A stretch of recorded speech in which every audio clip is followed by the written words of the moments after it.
Hey guys, what's up? It's Adam here, aka the Cena Guy. Right, the movies continue in the Leprechaun franchise. If you haven't seen my previous reviews, you'll know that well, if you have seen them, you will know that I own the Blu-ray set of all the Leprechaun movies. 1, 2, 3, 4, 5, and 6, and that god-awful piece of shit Leprechaun Origins that WWE made starring Hornswoggle. Will I review that movie? More than likely not, because I don't want to waste my time, because it's not worth ranting about, because it's an horrendous piece of shit. And many fans of horror out there in this world would say that Leprechaun movies are shit.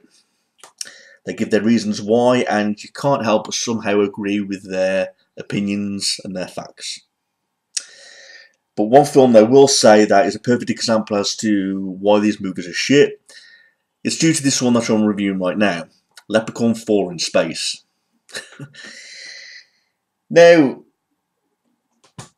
if a Leprechaun hater was to come up to me now and say, Leprechaun movies are shit, and I'd give their list of reasons, I'd somehow understand their reasons, but that doesn't necessarily mean I'd agree with their reasons. I'll be perfectly honest, I love the first Leprechaun movie. I think it's a great film. That was the debut of Jennifer Aniston in a movie debut. It was considered her worst movie role yet, and it was a debut movie, but I get a kick out of number 1. I like number 1. Number 2 is my favourite, because I love the humour in that, and I thought there were some good little gore scenes. You know, the little gore scenes where a guy's finger gets pulled off, you know, a guy's gold tooth gets pulled out, you know. We see us got, well, you don't see the guy's face being chewed up with lawnmower blades, but we see a shot of some gorgeous tits, which are supposed to be Bridget's in part 2. But as he's about to kiss them, his face gets fucking chewed up in lawnmower blades, and we don't see it happen, unfortunately. So, they're bad. I would love to have seen it, but we didn't get that. But I love the humour side of that in Leprechaun 2. I love the bar scene where Leprechaun's getting drunk. All the other guys in the bar going, one of us, one of us, one of us. And Warwick Davis' character, the Leprechaun, gets pissed on the whiskey, which makes him unable to do all his powers. You know? Again, we got some good comedy and gore scenes at the same time in number 2, where he's trying to sober up on coffee or espresso or something like that. You know, the guy behind the counter is making fun of the Leprechaun, and he ends up getting his hands stabbed through with forks, and his face burnt on the steam on the kettle. You know, so we get good comedy and gore all in one there. But then when I came to number 3, I was like, I didn't really like number 3. A few dibs and dabs of good scenes that I did like, but compared to Leprechaun 1 and 2, I didn't enjoy that one too much. Some resources said that Warwick Davis loved number 3 because he loved the humour in it. I thought the humour was a little bit bizarre and a little bit off-putting. Because, you know, we get a scene where a girl's got big tits, big ass, big lips. She bursts which looks like sand to me. You know, if a human being burst, he wouldn't be made of sand. He'd just be blood, basically, but we didn't get that. You know, because it takes place in Las Vegas, part 3. But hey, this one, which I'm reviewing right now, Leprechaun 4, it's in space. But when I met Warwick Davis, he says the Leprechaun character, he says what's so great about him is he's a guy that can take part in any setting. Whether it's in, like I say, in the countryside, like in part 1. Number 2 was in Los Angeles. Number 3 in Las Vegas.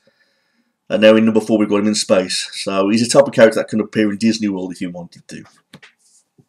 You know, so they're going to take the Leprechaun to space. You know, they did that with Jason Voorhees and Jason X. You know, they did it with Pinhead in Hellraiser 4 Bloodline. You know, so some horror characters have made it to space. I'm just glad this guy never made it to space. The legendary Freddy Krueger. So, there we go. But if you can make a horror icon work in space, then go for it. But if one can get away with being in space, it would be the Leprechaun. Now, right off the bat, I'll describe this movie off the bat. Right? I have to say, out of all the Leprechaun movies, the ones that are the most bizarre, childish, stupidity with humour, but at the same time have a guilty pleasure, it's this movie, Leprechaun 4 in Space. This movie is silly. It's fucking bizarre. I'd have to admit the comedy is bad, but at the same time it's like entertainingly bad, if that makes sense. And I could generally say I can get away with Leprechaun 4 being a guilty pleasure due to the cheap comedy, the bad acting.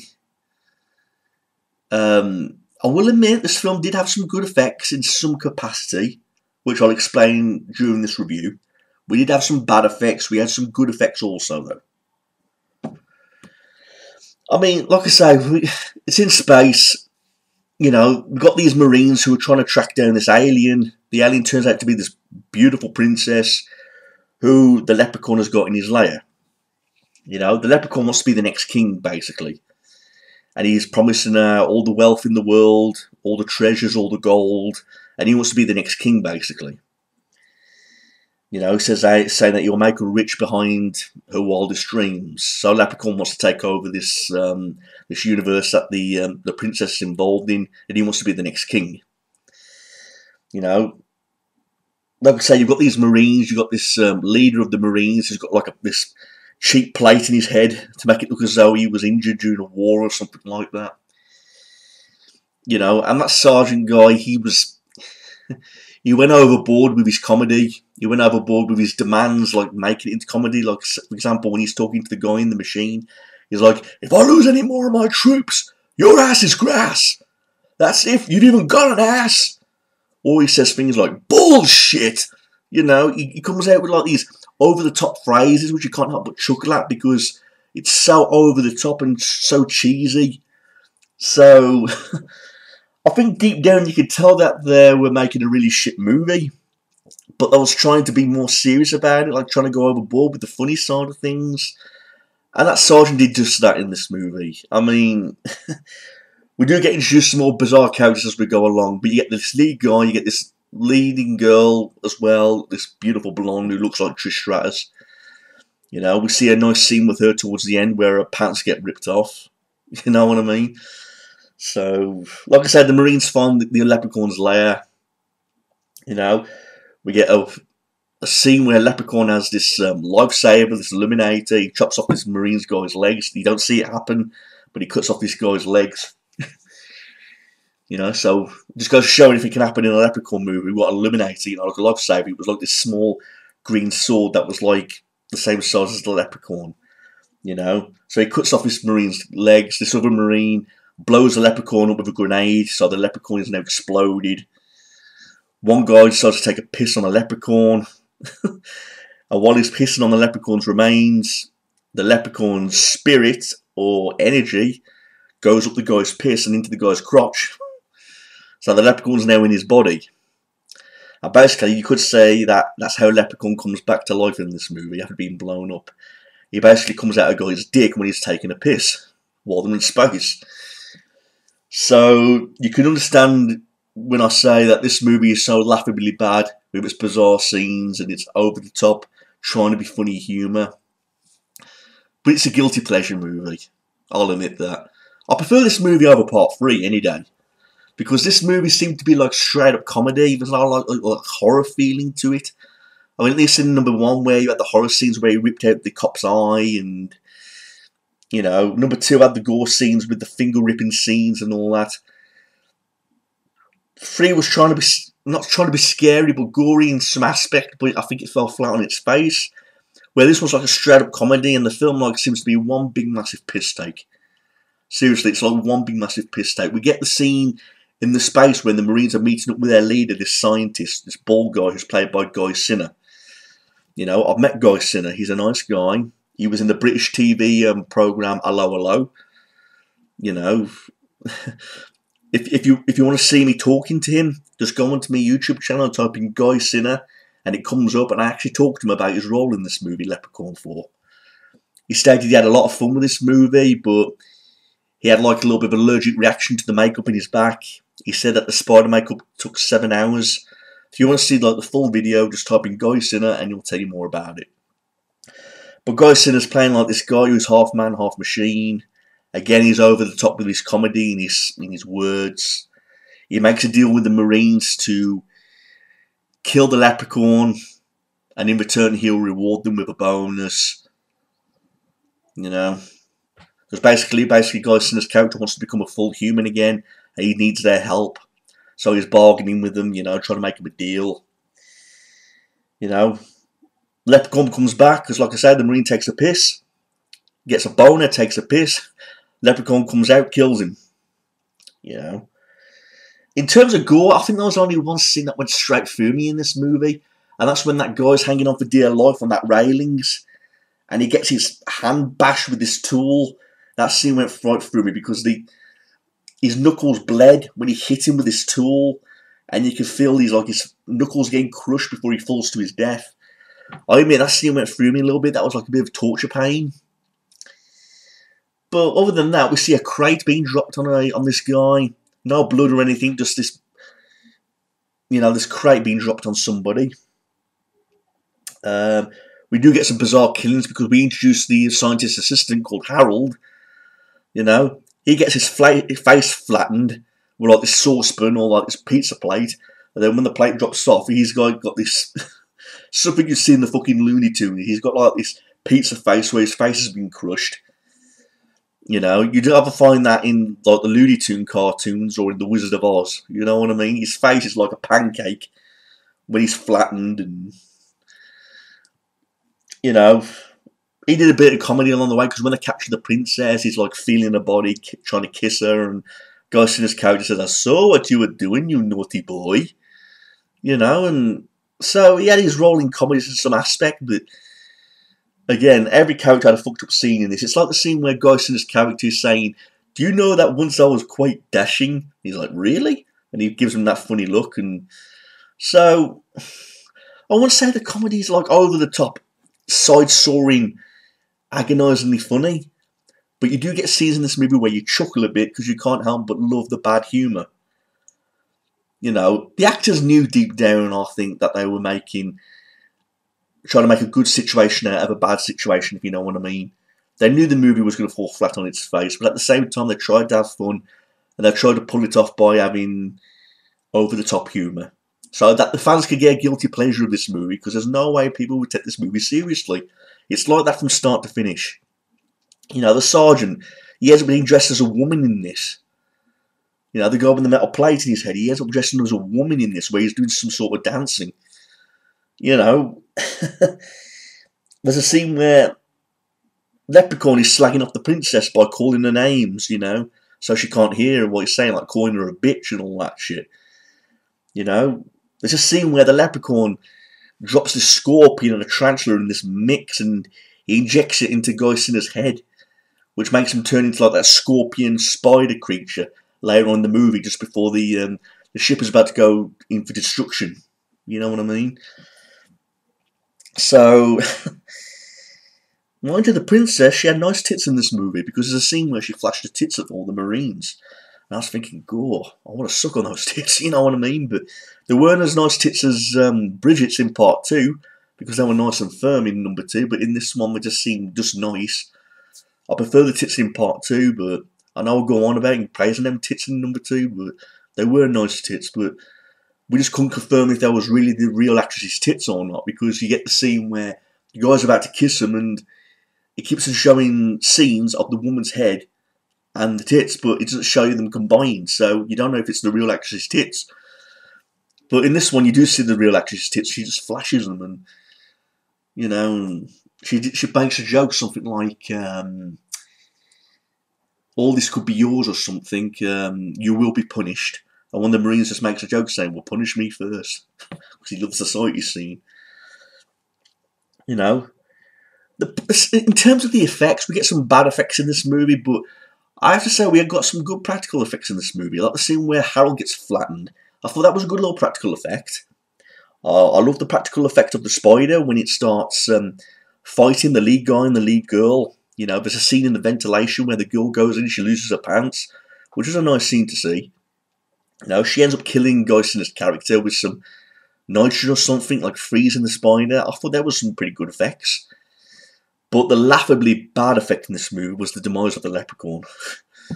Definitely, because there's a scene where he's in the cargo area on the ship. There's a scene where he's like really big. He pulls off his joke saying big is good when he looks at his penis. You know. The scene where he gets sucked out the airship and he's into space. You see, it shows you the scene where Leprechaun's like blowing up in space. I say it was fucking horrendous because that blowing up scene was in a different scene, if you get what I mean, because it doesn't show you the actual Leprechaun blowing up. It just all you see is like an explosion scene in this separate room, and then the film cuts to the scene of the Leprechaun in space, and his body parts are all over the place. So I was like, really? I took the cheap way out by doing that. They used like a blowing up effect in a different room just to get the cheap way out of making the Leprechaun look as though he exploded in space. You know, and then it shows the Leprechaun flipping off. You know, the lead guy, the lead girl, and he says something like, yeah, fuck you too, or something like that. I can't remember exactly what he said, but Leprechaun blows up in space. I say that's the most worst effect in the movie when he blew up, because it doesn't even show him blowing up. It's just a scene from a different scene of the movie. It wasn't actually that scene itself, but he blew up, flipped the guy off, and the credits roll, and they managed to stop the destruction of the ship during that time. You know, so...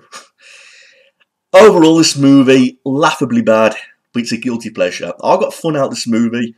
I'd be a liar if I said that I detested this movie, because you get your obvious movies that you can detest, like Jaws 4: The Revenge, or Home Alone 4, The Son of the Mask. Those are movies that you can fucking hate with a passion. But with movies like this, Leprechaun 4, it's a guilty pleasure movie. A movie where you admit it's bad, but you can't help but love it for certain things. But particularly of the really bad humour. You know, the bad acting, the bad storytelling. We've got a leprechaun in space who's, you know, trying to become a king. Along the way, we see him come back to life through piss by coming out someone's dick, and, you know, people's faces being flattened like something you see in a Looney Tunes cartoon and all that kind of shit. So, bizarre scenes. Really bizarre scenes. So, I'd have to say Leprechaun 4 is the Leprechaun film that had the most silliest bizarre scenes. But it's a guilty pleasure. So I'd generally say I'd recommend Leprechaun 4 to some people who are having a really bad day at work. You've had an argument with the missus, you just feel like cheering up. It's one of those movies where on a rainy day you want to sit back, have a beer and just make fun of a movie because of how bad it is in all the terms I've stated. Leprechaun 4 is the first pick.